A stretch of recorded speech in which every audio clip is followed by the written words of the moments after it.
ଆସିଗଲା latest information Subhadra ଯୋଜନାକୁ ନେଇ। ବର୍ତ୍ତମାନ କିଛି ଲୋକଙ୍କ ମନରେ କିଛି ଡାଉଟ୍ ଥିବ ଯେ 10 ତାରିଖ ଭିତରେ ଯେଉଁମାନେ ପକାଇଥିଲେ ଆପ୍ଲାଏ କରିଥିଲେ ସେମାନଙ୍କୁ ଟଙ୍କା ମିଳିବ, କିନ୍ତୁ ସେମିତି ନୁହଁ।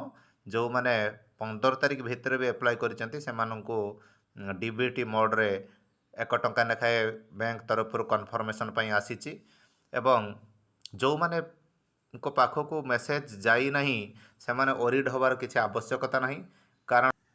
କାରଣ କି ଯେଉଁମାନଙ୍କର 3ଟା 4ଟା 2ଟା ଆକାଉଣ୍ଟ ଥିବ ଏବଂ ସେଗୁଡ଼ିକ EKYC ହେଇଯାଇଥିବ ଏବଂ ଯେତେବେଳେ ଆପ୍ଲାଏ କରିଥିବା ବେଳେ ଧର state bank of India apply କରିଥିବେ କିନ୍ତୁ ତାଙ୍କର ୟୁକୋ ବ୍ୟାଙ୍କରେ ଗୋଟେ ଥିବ ଆକାଉଣ୍ଟ, ସେ ୟୁକୋ ବ୍ୟାଙ୍କକୁ ବି ଯାଇଥିବାର ନଜିର ବର୍ତ୍ତମାନ ଦେଖିବାକୁ ମିଳୁଛି।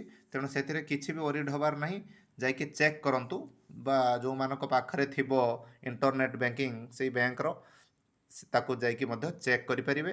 ଏବଂ ଯଦି ଇଣ୍ଟରନେଟ୍ ବ୍ୟାଙ୍କିଂରେ ଚେକ୍ ନ କରିପାରୁଛନ୍ତି ତାହେଲେ ୱାର୍କିଂ ଡେରେ ଯାଇକି ଚେକ୍ କରିବେ।